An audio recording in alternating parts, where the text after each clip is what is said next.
Lectura del libro del Génesis. En aquellos días, todavía de noche, se levantó Jacob. Tomó a las 2 mujeres, las 2 siervas y los 11 hijos, y cruzó el vado de Yahot. Pasó con ellos el torrente e hizo pasar sus posesiones, y él quedó solo. Un hombre luchó con él hasta la aurora, y viendo que no le podía, le tocó la articulación del muslo y se la dejó tiesa mientras peleaba con él. Dijo: suéltame, que llega la aurora. Respondió: yo te soltaré hasta que me bendigas. Y le preguntó: ¿cómo te llamas? Contestó: Jacob. Le replicó: ya no te llamarás Jacob, sino Israel, porque has luchado con dioses y con hombres y has podido. Jacob a su vez preguntó: dime tu nombre. Respondió: ¿por qué me preguntan mi nombre? Y le bendijo. Jacob llamó a aquel lugar Penuel, diciendo: he visto a Dios cara a cara y he quedado vivo. Mientras atravesaba Penuel salía el sol y él iba cojeando.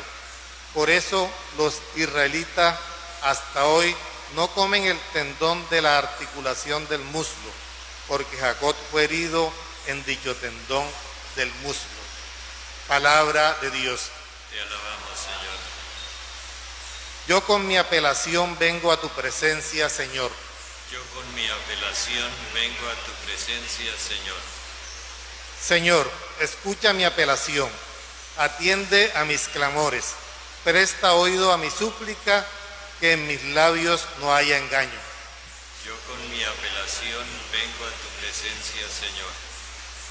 Emane de ti la sentencia, miren tus ojos la rectitud. Aunque oscendes mi corazón, visítanos de noche. Aunque me pruebes al fuego, no encontrarás malicia en mí. Yo con mi apelación vengo a tu presencia, Señor. Yo te invoco porque tú me respondes, Dios mío. Inclina el oído y escucha mis palabras. Muestra las maravillas de tu misericordia. Tú que salvas a los adversarios, a quien se refugia a tu derecha. Yo con mi apelación vengo a tu presencia, Señor. Guárdame como a las niñas de tus ojos, a la sombra de tus alas escóndeme. Pero yo con mi apelación vengo a tu presencia, y al despertar me saciaré de tu semblante. Yo con mi apelación vengo a tu presencia, Señor. Aleluya, aleluya, aleluya, aleluya, aleluya.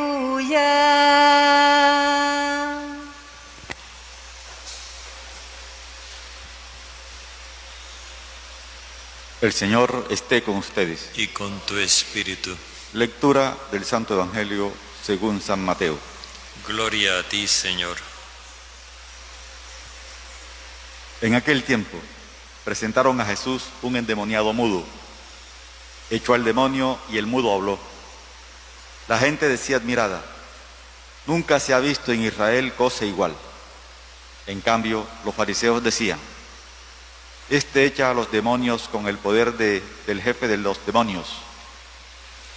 Jesús recorría todas las ciudades y aldeas, enseñando en sus sinagogas, anunciando el evangelio del reino y curando todas las enfermedades y todas las dolencias. Al ver a las gentes, se compadecía de ellas, porque estaban extenuadas y abandonadas, como ovejas que no tienen pastor. Entonces dijo a sus discípulos: la mies es abundante, pero los trabajadores son pocos. Rogad pues al Señor de la mies que mande trabajadores a su mies. Palabra del Señor. Gloria a ti, Señor Jesús.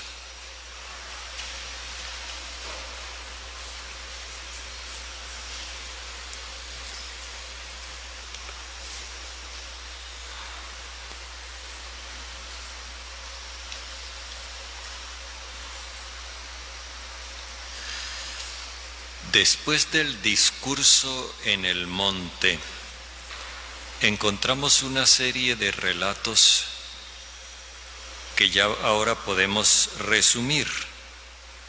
Primero, unos que se refieren a la liberación, en el sentido de que Jesús le da libertad a la gente.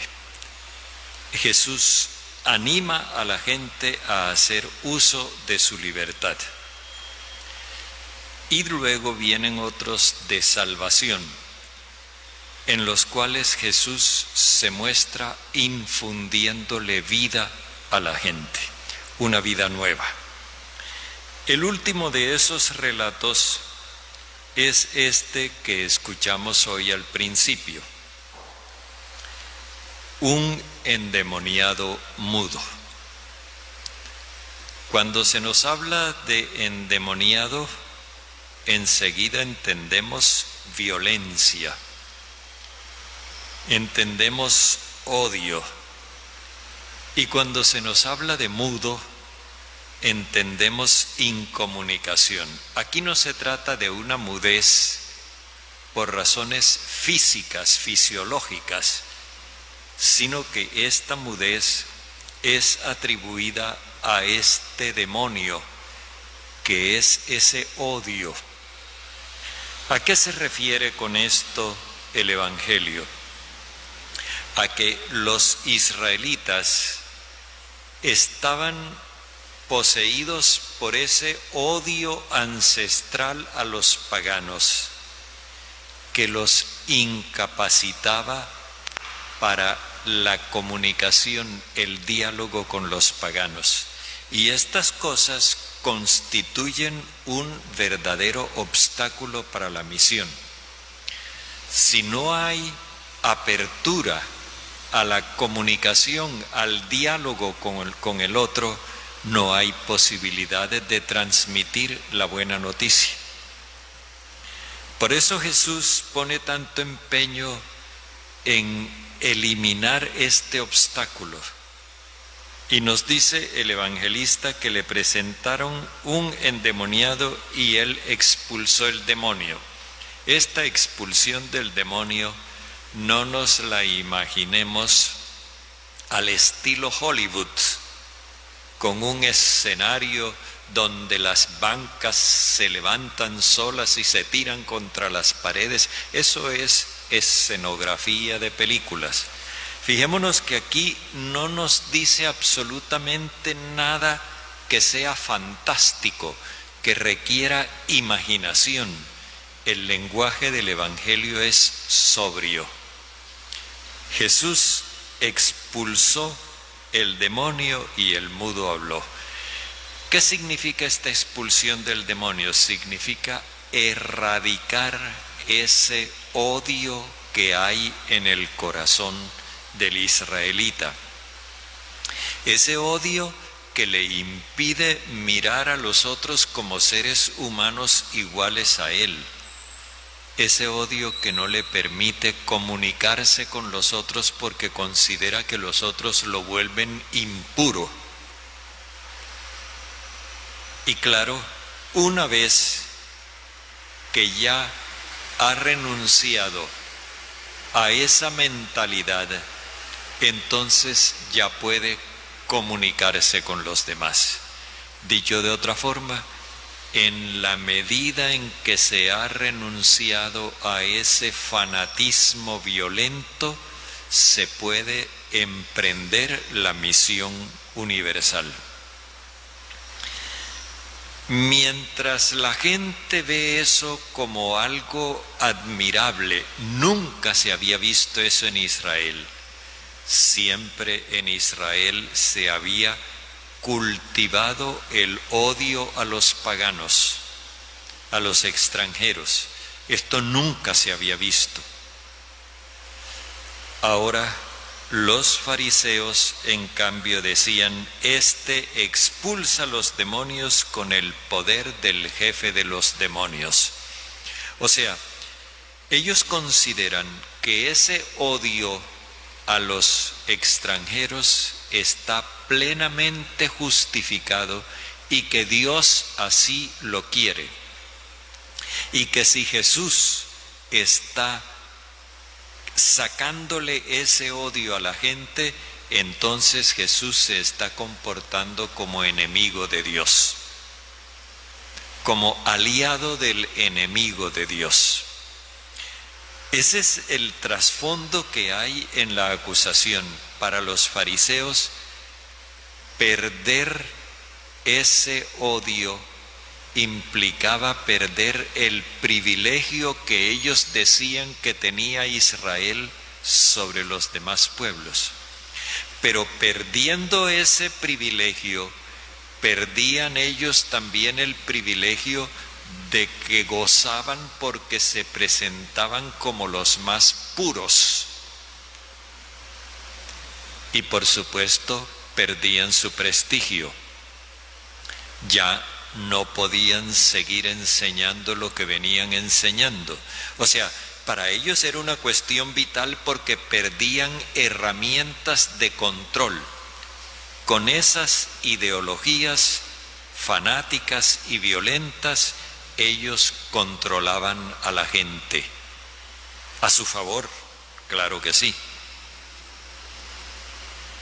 Por eso, ellos pretenden a toda costa neutralizar el influjo de Jesús en la gente. Enseguida viene como el resumen de la actividad de Jesús. Como vimos en los días anteriores, Jesús quiere que sus discípulos tomen conciencia de la promesa de Dios a Abraham: libertad y vida. Pero también había una bendición. Abraham iba a ser bendición para todos los pueblos.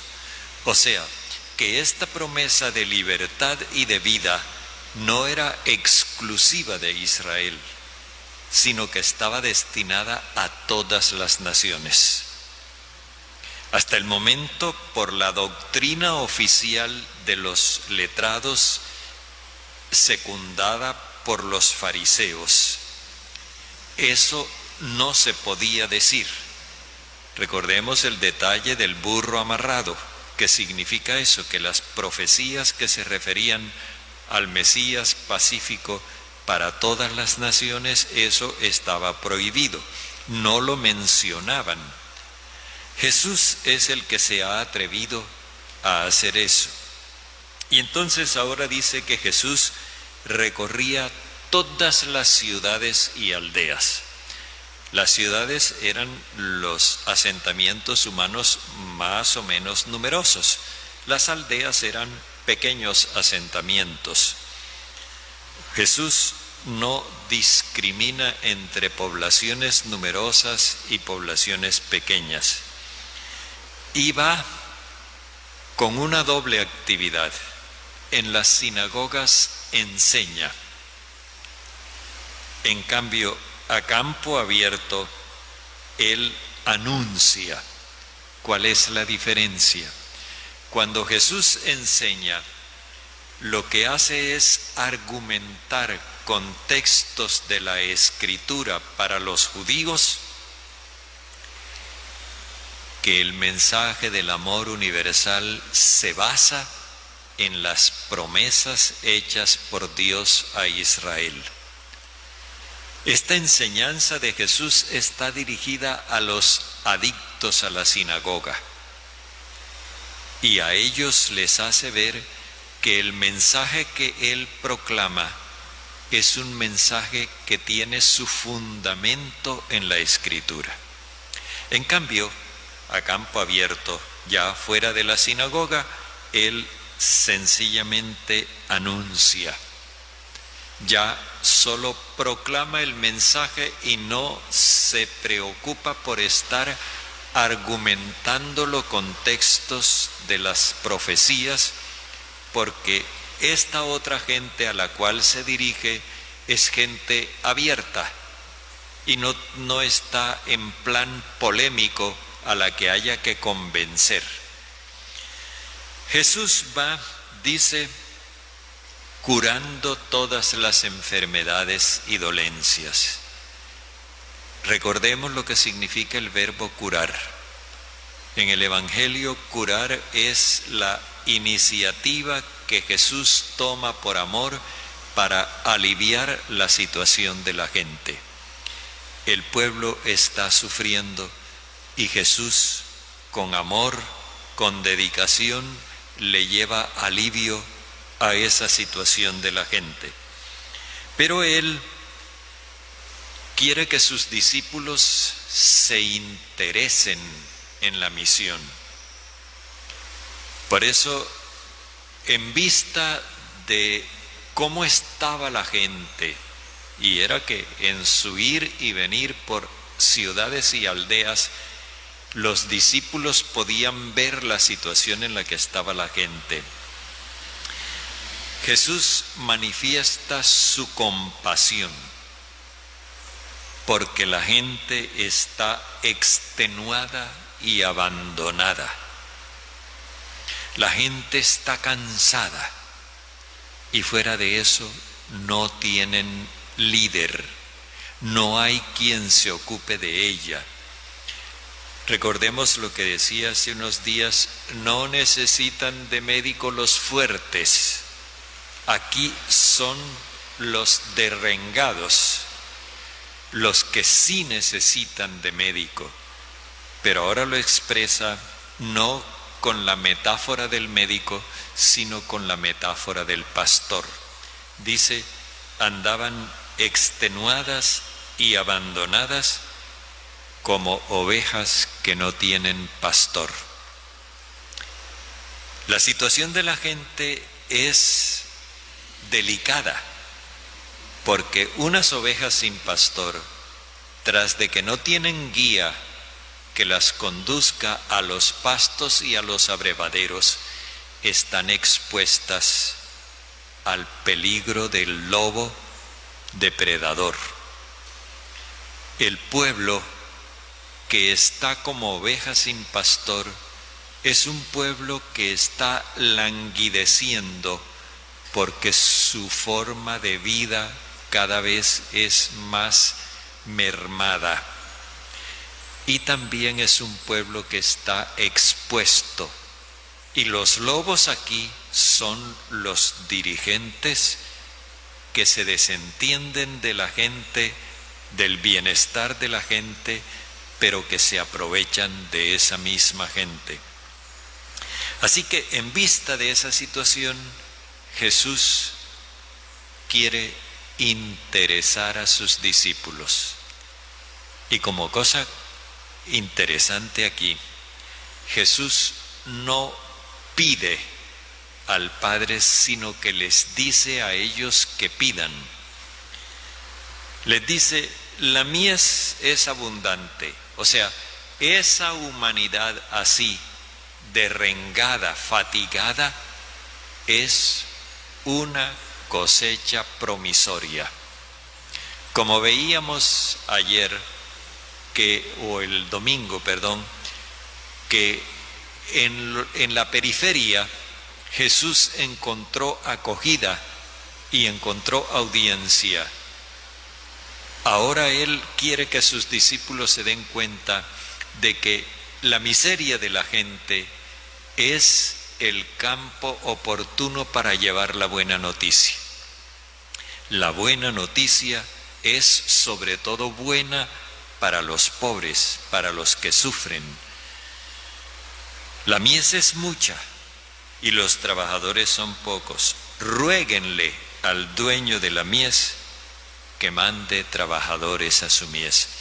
Cuando Jesús los pone a ellos a que le rueguen a Dios que envíe trabajadores a la mies, lo que quiere es que ellos se interesen en el problema de la gente y en la solución de ese problema. Por eso no nos dice que Jesús pide, porque Jesús mismo se ha ofrecido. Él es el don de Dios para la humanidad, y sobre todo para la humanidad que sufre. Pero quiere que los discípulos se solidaricen con Él y que también ellos se ofrezcan a sí mismos para trabajar en ese propósito de Dios. Es allí donde Jesús nos deja. Ruéguenle al dueño de la mies que mande obreros a su mies. Sería como lo que escuchó el profeta Isaías estando en el templo. Y cuando el Señor se preguntaba, ¿a quién envío? ¿A quién les mando que les anuncie la buena noticia? Isaías dijo, aquí estoy yo, mándame a mí. Esa es la respuesta que el Señor espera de nosotros ahora, en este momento.